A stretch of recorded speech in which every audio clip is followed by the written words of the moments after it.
E aí pessoal, meu nome é Felipe e se você está aqui é porque você se interessa pela história do cristianismo.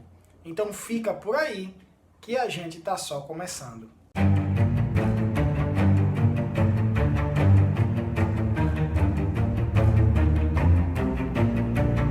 No vídeo de hoje a gente vai começar uma nova série falando um pouco mais sobre os partidos judeus que existiam na época de Jesus Cristo.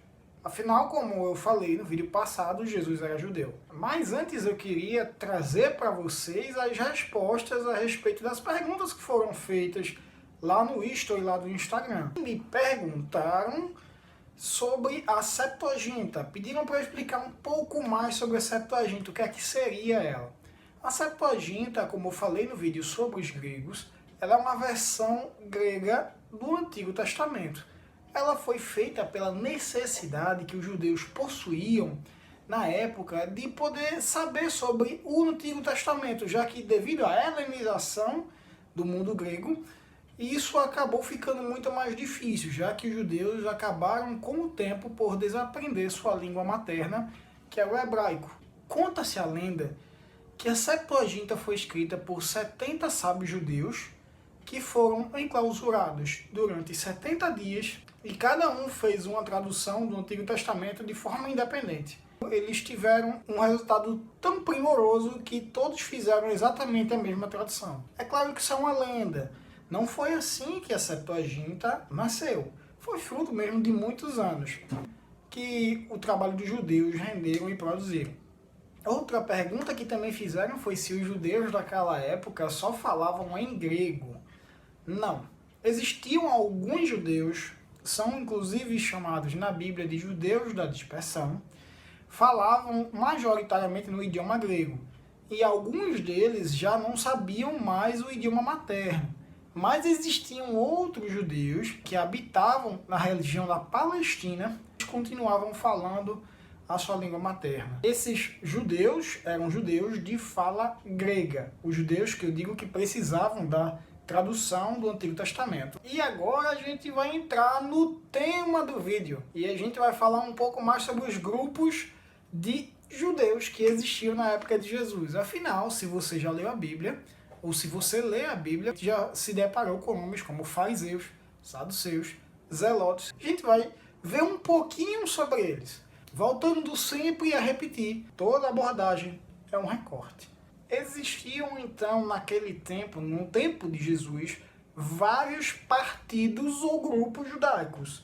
Alguns deles são mencionados na Bíblia. São os fariseus, os saduceus, os zelotes e os herodianos. Existiam também outros grupos que são mencionados, por exemplo, pelo historiador Flávio Joséfo. O mais famoso deles, que não está mencionado, pelo menos, diretamente na Bíblia, é o grupo dos essênios. Mas também existiam outros grupos.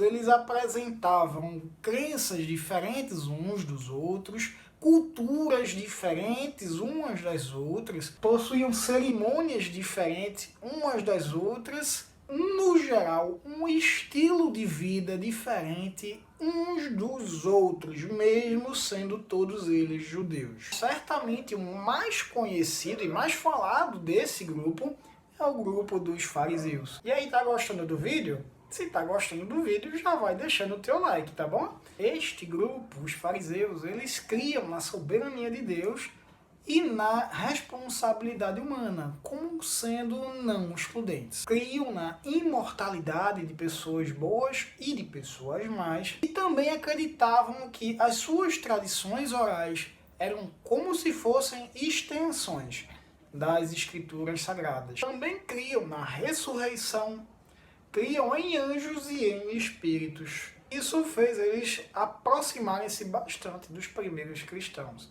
já que os primeiros cristãos também compartilhavam boa parte dessas crenças com os fariseus. É bom dizer que eu falo em termos de aproximação de crenças, porque a gente vê muitas tensões entre os fariseus e Jesus Cristo, por exemplo. Os fariseus tinham o hábito cerimonial de lavar sempre todos os utensílios antes de fazer uma refeição, além de lavar as mãos. Esse zelo pela lei do Senhor também gerou uma resistência a cultura helênica, já que os fariseus entendiam que o judaísmo precisava ser preservado no período pós-exílico para que mantivesse uma identidade daquele grupo ali. No contexto bíblico, é o grupo que tem mais tensões com o próprio Jesus Cristo. Por terem resistência à helenização, eles também possuíam uma certa resistência aos judeus que estavam na dispersão, ou seja, aos judeus de fala grega. Porque justamente para os fariseus, esses grupos de judeus de fala grega haviam misturado a sua religião à cultura grega, o que para eles era inaceitável. E aí, gostou do vídeo? Então, não se esquece de deixar teu like, de comentar aqui embaixo o que você achou do vídeo, de compartilhar com os teus amigos e se inscreve no canal. Os fariseus, eles eram resistentes à cultura helênica, porque eles procuravam também